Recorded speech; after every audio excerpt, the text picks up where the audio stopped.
A few weeks ago, Richard Bergen appeared on Cross Question, and I asked him about China, and he kept deflecting it all towards America, wouldn't answer questions on China. And I kept asking him, do you consider what the Chinese are doing to the Uyghurs a genocide? And he then would answer with talking about America. Do you consider what the Chinese are doing to the Uyghurs a genocide? I've stated so. If you look at what I've said about China in the past 6 months, I've been involved in the Democracy Forum, which I chair, where we've done investigations into the Belt and Road program that the Chinese have, where I've been highly critical of that. What they're doing in Hong Kong? What they're doing in Hong Kong, but also with the Uyghurs. And of course, as I think I mentioned to you, over their stance at COP26 in blocking a deal that put an end to coal. So I have been highly critical of the Chinese policy. And that's on the record. So I have no fears that they can say that for their investment they got good value. I believe they will look at this and say, well, actually, they didn't. Has Keir Starmer spoken to you today? No. Because some Conservative MPs are saying the whip should be withdrawn from you over this.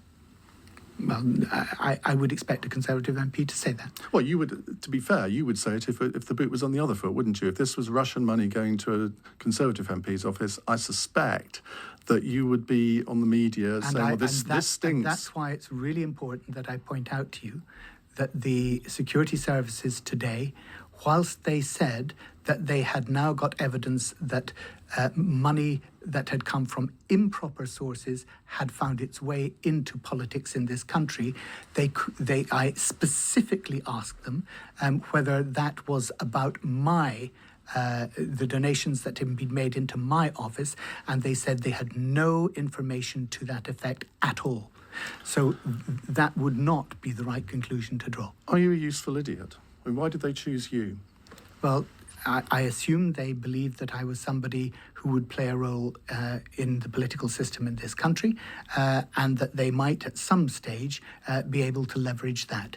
They haven't been able to. I've made sure that they've not been able to by the precautions that I've taken, by speaking to the security services, by being open and transparent in all cases, and by making sure that actually at all stages I speak my mind, whether it's about China or about anything else. A lot of people in your constituency will be listening to this. Do you have a message for them? Yes. I would like them to know that the reason I had people who were working in my office paid for by Christine Lee was precisely so I could offer a better service to them. I had caseworkers employed who were then providing my constituents with a good service. I don't regret the fact that they did that. What I regret is that clearly somebody was trying to leverage and abuse that relationship and that friendship that I had with them, ultimately in order to gain some advantage in the future. They haven't been able to do that, and I'm very glad they haven't, and I'm very angry about it.